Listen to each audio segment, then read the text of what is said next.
On dit que les yeux sont les fenêtres de l'âme, mais ton écriture pourrait bien l'être elle aussi.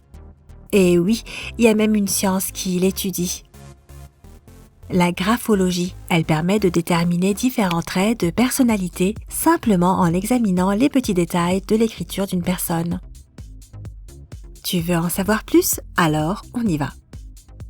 Prends un morceau de papier et écris n'importe quelle phrase dessus. Pense aussi à signer. Tu comprendras pourquoi tout à l'heure. Maintenant, examine attentivement chaque lettre et réponds à ces questions. Numéro 1. Quelle est leur taille? Pour te donner une idée, une lettre de taille moyenne fait 2,5 à 3,5 mm de haut. Cette taille est courante chez les personnes qui ont de bonnes capacités d'adaptation. Ces personnes sont bien équilibrées et ont une bonne estime d'eux-mêmes. Si tes lettres sont plus grandes, c'est que tu es plutôt extraverti. Tu aimes les gens et être le centre de l'attention. Tu n'as aucun mal à te faire des amis. Cependant, de grandes lettres peuvent aussi signifier que cette grande confiance n'est qu'un masque. De petites lettres montrent que tu es timide lorsqu'il s'agit d'interagir avec les gens. Tu te concentres assez facilement sur les choses importantes et tu portes beaucoup d'attention aux détails. Le cercle de tes amis est plutôt restreint car interagir avec les autres te demande beaucoup d'énergie. Numéro 2. Sont-elles penchées? Si tes lettres ont tendance à pencher vers la droite, tu es probablement attaché à ta famille et à tes amis. Tu aimes rencontrer de nouvelles personnes et essayer de nouvelles choses. Mais il t'arrive aussi de t'emporter et d'agir de manière impulsive. Une écriture penchée vers la gauche montre que tu es plutôt réservé et que tu n'exprimes pas beaucoup tes émotions. Tu aimes passer du temps seul afin de te perdre dans tes pensées. Tu as aussi tendance à préférer travailler avec des objets plutôt qu'avec des gens. Des lettres droites signifient que toutes tes décisions sont régies par la logique et non par les émotions. Tu es pragmatique et tu planifies tout. Agir sur un coup de tête n'est pas vraiment ton truc. Numéro 3. Tes mots sont-ils espacés?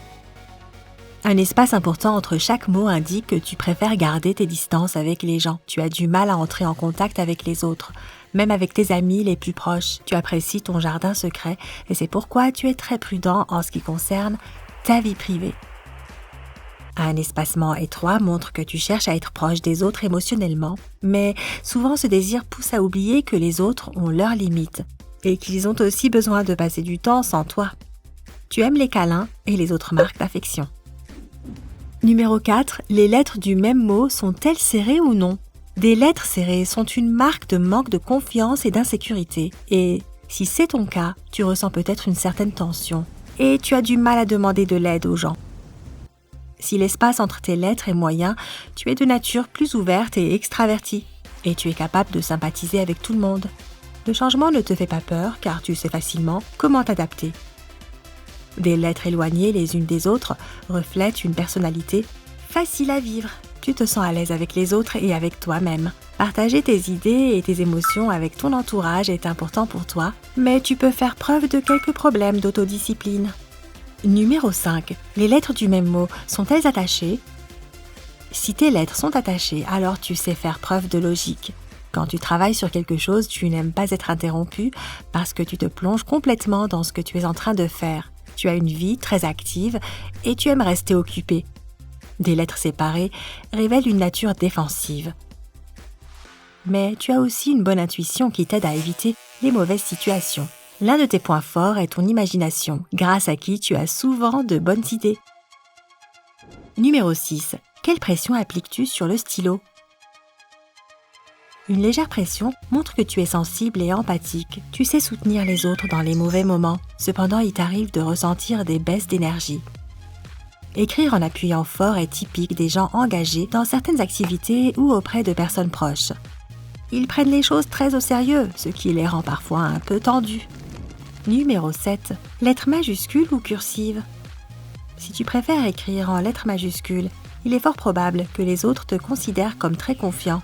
Mais en fait, tu as peur du monde et tu ériges une barrière pour te sentir en sécurité. Il te faut du temps avant de baisser ta garde et montrer qui tu es vraiment. Des lettres cursives peuvent indiquer que tu aimes bien faire les choses et suivre les règles, mais tu y consacres tellement d'énergie qu'il en résulte souvent un peu de frustration et de dégoût. De plus, tu aimes avoir le contrôle et ça peut te rendre impulsif et étouffant. Utiliser une combinaison de lettres cursives et majuscules signifie que tu es plutôt flexible en ce qui concerne la communication et les différentes circonstances. Tu savoures ton temps et tu n'aimes pas le gaspiller. Mais si les lettres majuscules l'emportent, tu as sûrement du mal à établir des relations plus profondes. Numéro 8. Quelle est la forme de tes lettres? Des lettres pointues peuvent révéler une personnalité intelligente et curieuse, mais elles cachent très souvent de l'agressivité ou d'autres émotions intenses. Des lettres arrondies sont courantes chez les personnes créatives et affectueuses qui ont une imagination débordante et impressionnent leur entourage par leur talent artistique. Numéro 9. À quoi ressemblent tes O? Si tu fais des O bien fermés, tu as tendance à garder la plupart de tes pensées et émotions pour toi. De plus, les autres apprécient te confier leurs secrets car ils savent que tu les garderas pour toi. Si le cercle de tes O est ouvert, c'est que tu es à l'aise pour communiquer avec les autres. Mais parfois, ça t'arrive aussi de partager trop d'informations avec les autres. Numéro 10. Comment fais-tu tes E? Si tu fais la boucle de tes E serrée, ça indique que tu es de nature sceptique envers les gens et leurs idées. Quand quelqu'un exprime des émotions fortes en ta présence, tu ne t'énerves pas et tu sais rester calme.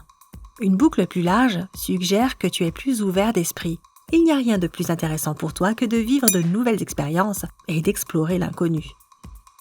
Numéro 11. Comment fais-tu la barre sur la lettre T?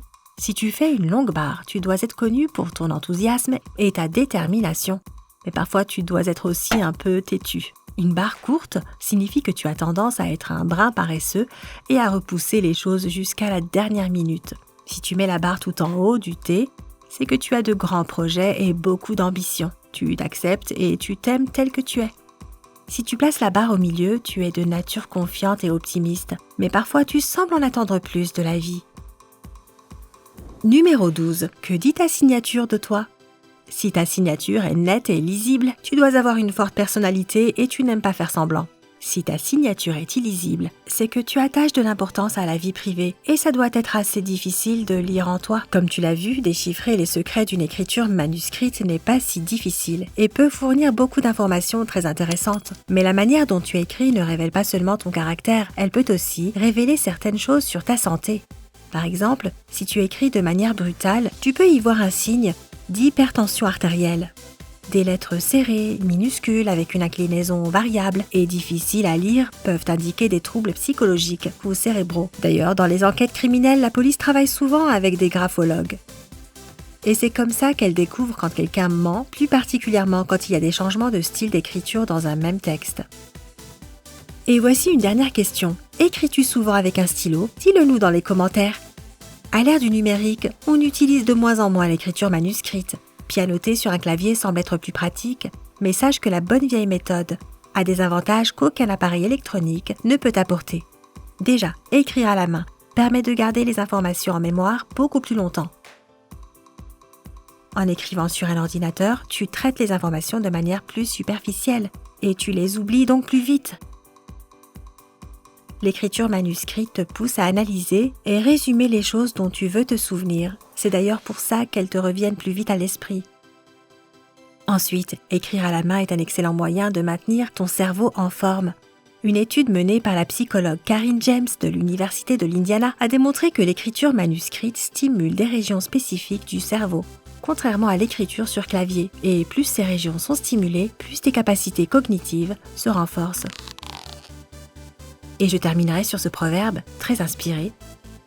Il n'est pas de meilleur témoin que le papier écrit. Si tu as appris quelque chose de nouveau aujourd'hui, donne un like à cette vidéo et partage-la avec tes amis.